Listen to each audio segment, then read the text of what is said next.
Menteri Keuangan Sri Mulyani mengutip data proyeksi milik International Monetary Fund (IMF) yang menyebutkan bahwa 43% negara di dunia akan mengalami resesi.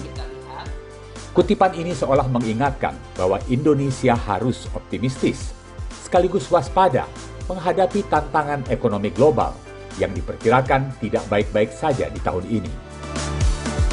Terhadap data proyeksi Dana Moneter Internasional atau IMF ini, pengamat ekonomi dari Center of Law and Economic Studies, Celios Bima Yudhistira, turut memberikan respons. Ia mengatakan pemerintah hingga dunia usaha harus dapat menyikapi dengan serius adanya proyeksi oleh IMF ini.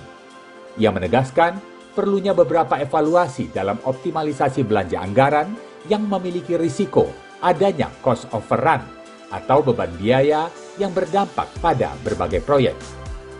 Menurut Bima, pemerintah harus dapat menyiapkan sejumlah paket kebijakan seperti stimulus kepada dunia usaha, hindari pemutusan hubungan kerja secara massal, hingga insentif pajak.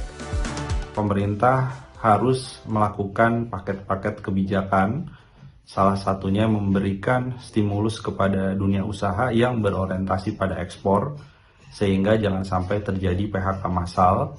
Bantuan subsidi upah harus terus diberikan dan diperluas ke sektor informal.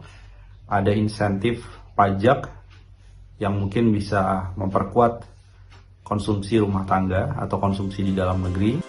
Sementara itu, pengamat ekonomi dari Institute for Development of Economic and Finance (INDEF), Agus Herta Sumarto, menyampaikan hal yang senada. Menurutnya, pemerintah harus dapat menyusun skala prioritas. Nah, solusinya menurut saya adalah kita perlu menyusun skala prioritas. Mau tidak mau harus seperti itu. Jadi ada program-program yang mana urgent, very urgent misalkan, mana yang hanya sebatas just important, bahkan mana yang sama sekali tidak penting, dalam artian dia hanya sebagai peningkat image lah gitu. Nah, pemerintah sekarang harus sudah mulai membuat skala prioritas itu.